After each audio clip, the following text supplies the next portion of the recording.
नमस्कार साथियों, आपका स्वागत है हमारे इस YouTube चैनल पर। यदि हमारे इस YouTube चैनल पर पहली बार आए हो तो इस चैनल को सब्सक्राइब जरूर कर लेना और वीडियो को लाइक शेयर करके एक प्यारा सा कमेंट भी कर देना साथियों। आइए, आज की कहानी का टाइटल बहुत ही प्यारा है। आज की कहानी का टाइटल है साथियों कि एक सांप ने बताया कि चाहे आपके कितने भी सगे हों और चाहे आपके कितने भी गहरी यारी हो, लेकिन यह लोग आपके लिए धोखा जरूर देते हैं। यह बात साथियों मेरी लिख करके धर लेना, यह बात सत्य है। एक सांप ने बताया कि चाहे आपकी कितनी भी गहरी यारी हो, यह 5 लोग आपके कितने भी सगे हों, आपके लिए धोखा देने पर उतर आए साथियों, तो आपके लिए वह धोखा दे जाते हैं। वह बिल्कुल भी नहीं घबराते हैं। आइए, आज की इस वीडियो में यही जानेंगे साथियों कि आखिर वह लोग कौन से होते हैं जो कितनी भी गहरी यारी होने पर भी धोखा हमें दे जाते हैं। आइए साथियों, देर ना करते हुए चलते हैं इस वीडियो की तरफ। इससे पहले वीडियो को लाइक शेयर करके एक प्यारा सा कमेंट कर देना साथियों, क्योंकि साथियों आपके लिए बता दें, इन पर कभी भी आपके लिए भूल कर भी विश्वास नहीं करना चाहिए, नहीं तो आप बहुत ही बुरे फंस जाओगे। आइए साथियों, देर ना करते हुए चलते हैं इस वीडियो की तरफ। आखिर जान लेते हैं कि वे 5 लोग कौन से हुआ करते हैं। तो साथियों आपके लिए बता दें, बहुत समय पहले की बात है। किसी गांव में एक नाऊ रहा करता था। वह साथियों बहुत ही ज़्यादा गरीब था। ऐसा मान के चलो साथियों कि जब वह शाम का खाना खा लिया करता था तो उसे सुबह का भोजन पता नहीं मिले या ना मिले, और यदि वह सुबह का खा लिया करता था तो उसे यह भी नहीं पता था कि मुझे शाम को मिलेगा या नहीं मिलेगा।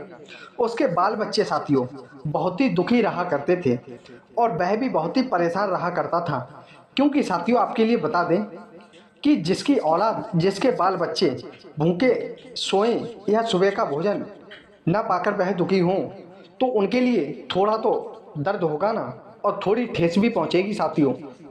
तो वह इसी टेंशन में पड़ जाता है साथियों कि आखिर मैं क्या करूं, क्या नहीं करूं, क्या करना चाहिए मुझे साथियों। वह इस तरह की बातें सोच रहा था। तभी उसके मन में आता है, शायद मैं कुछ बाहर जाकर के कमा कर ले आऊँगा, काश मेरे बाल बच्चों का पेट तो पल जाएगा। वह इसी आस में घर से निकल जाता है। घर से कुछ कपड़े, कुछ सामान तैयार करता है और वह सुबह होते ही अपने घर से निकल जाता है। तभी साथियों वह चलते चलते जा रहा था। तभी उसको रास्ते में एक बहुत घना जंगल पड़ता था। उस जंगल से गुजरना पड़ता था साथियों। तभी साथियों उसी जंगल में उसे किसी तरफ से किसी की चीखने की आवाज़ आती है और वह यही कह रहा था कि बचाओ बचाओ, मुझे बचा लो। तभी साथियों वह जाकर देखता है तो वहाँ सुनसान जगह पर कोई नहीं था। वहाँ पर साथियों एक गुफा थी। उस गुफा में साथियों पता नहीं क्या था, वह आवाज़ आ रही थी बचाओ बचाओ की। और साथियों उस गुफा का एक रहस्य और भी था। यदि उसे कोई भी खोल सकता था तो उस गुफा का गेट बाहर से कोई व्यक्ति ही खोल सकता था। उसमें अंदर जाने का रास्ता तो था, लेकिन बाहर आने का नहीं था। यदि अंदर चला गया और उसने बाहर से किसी ने वह दरवाज़ा लगा दिया तो वह खुलता नहीं था साथियों। तो इसी प्रकार वह साथियों अंदर से आवाज़ आ रही थी। तभी वह उस व्यक्ति तभी साथियों वह व्यक्ति जो नाऊ जो था वह उसी गुफा के पास में पहुंच जाता है और वह देखता है कि उस गुफा के अंदर एक हाथी और एक मनुष्य और एक सर्प उसमें घिरे हुए हैं और वह उस नाव से मदद मांग रहे हैं कि मुझे यहाँ से निकाल लो। तभी साथियों वह हाथी उससे कहने लगा कि अरे भाई, मुझे इस गुफा से बाहर निकाल लो, मेरा तो दम घुट रहा है। तभी साथियों वह नाऊ जो था वह कहने लगा कि अरे मुझे मूर्ख समझ रहे हो, यदि मैंने आपके लिए निकाल लिया तो आप मुझे ही मार डालोगे। तभी साथियों वह शेर कहने लगा, अरे भाई, मैं पहले से मुसीबत में हूँ, मैं अपनी जान बचाना चाहता हूँ, मैं भला तुम्हारे लिए नुकसान क्यों पहुँचाऊँगा। तभी साथियों उस हाथी के बार बार कहने पर उस नाव के लिए दया आ जाती है और वह उस हाथी के लिए निकाल देता है। तभी साथियों वह हाथी जो था वह उस नाव से कहने लगा कि अरे भाई, आपका धन्यवाद, बहुत बहुत शुक्रिया, आपने मुझे इस गुफा से निकाला। न जाने मैं आपका कर्ज कब चुका पाऊंगा, मेरे ऊपर आपका बहुत बड़ा कर्ज है। तुम जिस दिन मुसीबत में हो मुझे ज़रूर याद कर लेना। जितनी मेरी हो सकेगी उतनी मैं आपकी मदद कर दूंगा। तभी साथियों उस गुफे में एक तभी साथियों उस गुफा में एक पिटारा था। उसमें सर्प आवाज़ दे रहा था, अरे भाई मुझे भी निकाल लो, और मैं भी आपके एहसान कभी नहीं भूलूंगा। आपके एहसान का कर्जा मुझ पर उधार चढ़ा रहेगा। तभी साथियों उस नाव ने उस सर्प को भी निकाल दिया, और वह भी सर्प कहने लगा कि न जाने मैं आपका कर्ज कब चुका पाऊंगा, आपका तो मेरे ऊपर कर्ज हो गया है। तभी साथियों वह सर्प कहने लगा, यदि आपके लिए किसी मुसीबत का सामना करना पड़े तो मेरे लिए ज़रूर याद कर लेना, मैं आपके लिए हर मुसीबत में साथ दूंगा। तभी साथियों वह नाव कहने लगा कि ठीक है सर्प, यदि मेरे ऊपर कोई कष्ट आएगा तो मैं आपके लिए ज़रूर बताऊंगा। तभी साथियों वह व्यक्ति भी था उसमें। फिर उसके बाद में उस व्यक्ति की आवाज़ आती है, तो वह कहता है कि अरे भाई मुझे भी निकाल लो, मेरे भी ऊपर तुम्हारा कर्ज उधार रहेगा, जब चाहे तब चुका दूंगा। जब साथियों उस व्यक्ति के लिए निकालने की कोशिश करता है तभी वह सर्प कहने लगता है कि अरे भाई इसे मत निकालो, कि यह आपके बरादरी का भी नहीं है, यह बहुत बुरा आदमी है। तभी साथियों वह हाथी भी यही कहने लगा, अरे भाई यदि इस व्यक्ति की आप मदद करोगे तो आप बहुत ही बुरे फंस जाओगे, यह इंसान बहुत ही धोखेबाज है, जो व्यक्ति इसकी मदद करता है वह उसी के लिए ही नुकसान पहुंचाता है यह। तभी साथियों वह दोनों जानवर के चले जाने के बाद वह व्यक्ति बहुत ही लड़बड़ा जाता है। वह उस नाव से बहुत ही विनती करने लगता है। तभी वह नाव को दया आ जाती है साथियों, और वह उस व्यक्ति को भी उस गुफा से निकाल लेते हैं। तब साथियों वह भी उस नाव से यही कहने लगता है कि यदि आपके लिए कोई कष्ट गहरे ले तो मुझे याद कर लेना, क्योंकि आपके लिए मेरी जान हाजिर है, क्योंकि आपने मेरी जान बचाई है, इसलिए आपका कर्ज मुझ पर उधार है। यदि आपको कोई आवश्यकता पड़े तो मुझे ज़रूर याद कर लेना। तभी साथियों वह व्यक्ति जो था वह इतना कह करके वहाँ से जाने लगता है। तभी वह नाव कहने लगता है, अरे भाई तुम अपना परिचय तो दे जाओ, तुम कैसे आखिर गिर गए थे इसमें, आखिर कैसे फंस गए थे। तभी साथियों वह अपना परिचय देता है, मैं एक बढ़ई हूँ, मैं लकड़ी का काम करता हूँ, और वह इतना कह करके वहाँ से चला जाता है। तभी साथियों वह नाव जो था वह चलते चलते किसी शहर में पहुँच जाता है, और वह उस शहर में साथियों वह उस शहर में काम तलाश करने लगता है। तो चलते चलते साथियों उसे एक सुनार की दुकान दिखाई देती है। तो वह भला सोचता है कि यहाँ पर मैं पूछ सकता हूँ। तो वह एक बनिए से पूछने लगता है कि हे भाई मुझे कुछ कार्य मिलेगा यहाँ पर, मैं बहुत ही गरीब आदमी हूँ, मुझे कुछ कार्य करने की ज़रूरत है और मुझे कुछ पैसे कमाने हैं, क्या मुझे आप काम दे सकते हो। तभी साथियों वह बनिया मना कर देता है, और वह कहने लगता है मेरे पास कोई भी कार्य नहीं है, यदि आप कोई कार्य करना चाहते हो तो चल भर के आगे कुछ दुकान या कंपनी देख लो, मेरे पास कोई रोजगार अभी नहीं है, जो भी हो रहा है उसमें मेरे कुछ व्यक्ति हैं वह पहले से बुक हैं। तभी साथियों वह पूरे नगर में घूम लेता है, पूरे शहर में घूम लेता है, उसे कहीं भी ठिकाना नहीं मिलता है। तब वह नाव जो था वह सोचने लगता है कि आखिर मैंने सबको आजमा लिया, और मैं इनको भी आजमा कर देख लूँ जिनकी मैंने मदद की है। तभी साथियों वह उस सर्प को बुलाता है और उस सर्प से पूछता है कि आखिर उस हाथी की गुफा किधर है, मैं उस हाथी की गुफा में जाना चाहता हूँ। तभी साथियों वह सर्प जो था वह बता देता है उस घने जंगल के पार उस हाथी की गुफा है। तो वह उस हाथी के पास पहुंच जाता है साथियों। तभी साथियों वह जैसे ही उस नाव की आवाज़ सुनता है तो वह खुशी से दौड़ता दौड़ता वह हाथी जो था उस नाव के पास में आ जाता है। तभी वह हाथी कहने लगा, हे मित्र मुझे आपके लिए देखकर बहुत ही खुशी हुई है, दिन दोगुनी रात चौगुनी ऐसा मान के चलिए, आप बताइए क्या कहना चाहते हो। तभी वह उस हाथी से कहने लगा, अरे भाई मैं बहुत गरीब हूँ और मैं इस शहर में एक काम की तलाश में आया था और मुझे कहीं भी काम नहीं मिला है, इसलिए मैं चाहता हूँ मुझे कुछ धन मिल जाता तो मैं अपने बाल बच्चे के पेट पाल लेता। तभी साथियों वह हाथी जो था वह अपने गुफा में जाता है और एक चमकती हुई साथियों सोने की तलवार लेकर के वह उस नाव के पास में आ जाता है। तभी साथियों वह नाव जो था वह कहने लगा कि हे हाथी भाई, आपने अपना कर्ज उतार दिया है, आपका कर्ज आपने तो बहुत ही अच्छे तरह से निभाया। इतना कहकर के वह नाव जो था वह अपने घर पर आ जाता है। तभी साथियों वह नाव जो था वह बहुत ही खुश होने लगा और कहने लगा कि काश मैं इस तलवार को बेच करके मेरी सब गरीबी दूर हो जाएगी, मेरे सब दुख कट जाएंगे। तभी साथियों वह गरीब जो था वह उस तलवार को लेकर के उसी बढ़ई के पास में पहुंच जाता है और वह बढ़ई कहने लगता है, और साथियों वह बढ़ई से कहने लगता है कि हे भाई, आपकी तो किसी बनिए से बात होगी, मेरा यह जो तलवार जो है वह बिकवा दो, आपका बहुत बड़ा एहसान होगा। तभी साथियों वह व्यक्ति जो था, जो बढ़ई जो था, वह सोचने लगा कि आखिर इतनी महंगी तलवार इस नाव के पास कैसे आई, और यह तलवार तो हमारे राजकुमार चलाते थे, जो किसी शहर में घूमने गए थे, वह उस शहर में से आज तक लौटकर नहीं आए हैं। तभी साथियों वह अपने मन में यह भी सोचने लगा कि उस सेठ महाराज ने तो अपने राजकुमार ढूंढने की या उसकी कोई खोज निकालने की, उसने तो आधी अपनी धन दौलत दांव पे लगा दी है। यदि मैं इस तलवार को ले जाकर के उस सेठ के लिए दूंगा तो वह मुझे आधा धन दौलत या आधा राजपाट दे देगा।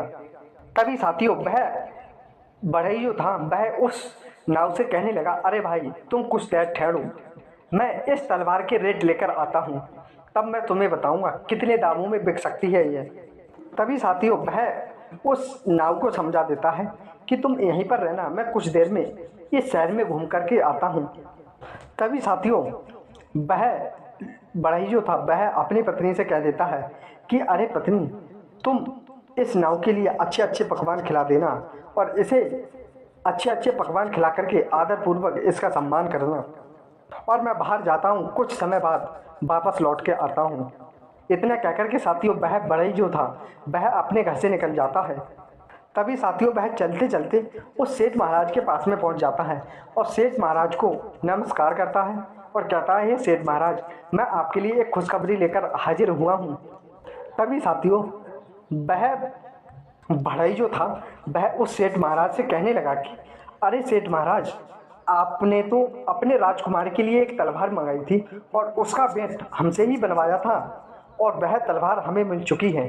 देखिए कि यह तलवार तो वही है जिसमें हमने ही उसका वेट लगाया था, और एक नाव जो है वह इसके लिए बेचने के लिए मेरे पास आया है और कह रहा है कि यह तलवार जो है मेरी किसी शहर में बिकवा दो।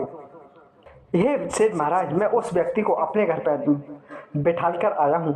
तभी साथियों वह सेठ महाराज कहने लगे कि जरूर वो ही व्यक्ति मेरे राजकुमार का हत्यारा होगा, और वह इस प्रकार अपने राजकुमार की तलवार देख करके आग बबूला हो जाता है और वह कहने लगता है कि यह बढ़ई आपके घर पर कौन है, मुझे उसके सामने ले चलो या उसे मेरे सामने लेकर आओ जिसने मेरे राजकुमार की हत्या कर दी है और उस तलवार को उसने उससे छीन लिया है। तभी वह बढ़ई कहने लगा कि हे सेठ महाराज, वह तो एक नाव है और वह बहुत ही गरीब है, वह मेरे घर पर बैठा हुआ है। तभी साथियों उस सेठ के सैनिक जाते हैं और वह अपने सैनिकों को आदेश देता है कि जाओ उस व्यक्ति को जो बढ़ई के घर पर नाव है उसको पकड़ कर मेरे पास ले आओ। तभी साथियों वह सैनिक जो थे वह उस नाव के लिए पकड़ के ले आते हैं और उसे जेल में डलवा देते हैं।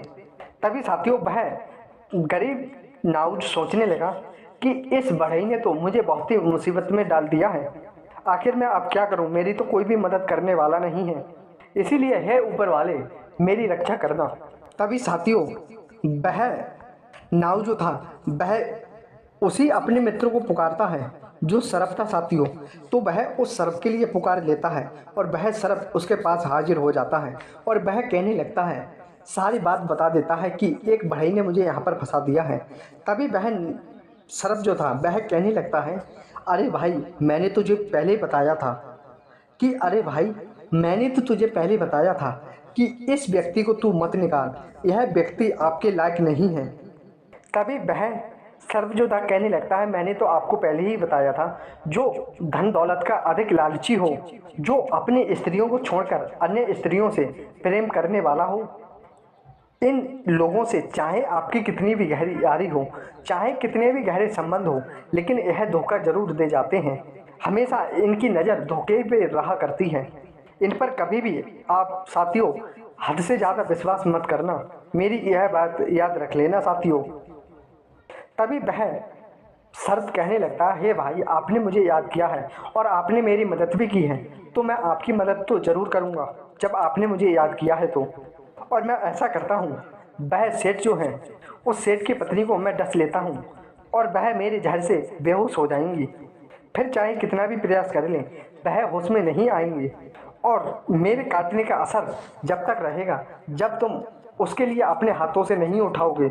जैसे ही तुम उस शैतानी के लिए अपना हाथ उसके हाथ पर रखोगे, तैसे ही वह होश में आ जाएंगी। और इसी बात पर वह सेठ जो है, वह आपके लिए छोड़ देगा, क्योंकि वह सेठ अपनी शैतानी से अपनी जान से ज़्यादा भी प्रेम करता है। वह सेठ जो है, उस शैतानी के लिए जीवित रखने के लिए कुछ भी कर सकता है साथियों। तभी साथियों उस कमरे से निकल करके वह उस शैतानी के कमरे में जाकर के डस लेता है। तभी साथियों उसको वह सर्प डस लेता है और फिर वह चिल्लाने लगती है। तभी वह सभी को बता देती है कि मुझे एक सर्प ने काटा है, और इतना कह करके साथियों वह बेहोश हो जाती है। तभी साथियों उस सेठ ने कई एक वैद्य बुलाए, उससे इलाज भी कराया, लेकिन उस इलाज से कोई फायदा नहीं हुआ साथियों। तभी साथियों वह सेठ जो था पूरे गांव में ऐलान करा देता है कि यदि हमारी शैतानी की कोई भी जान बचा देगा तो उसे आधा राजपाट दे दिया जाएगा।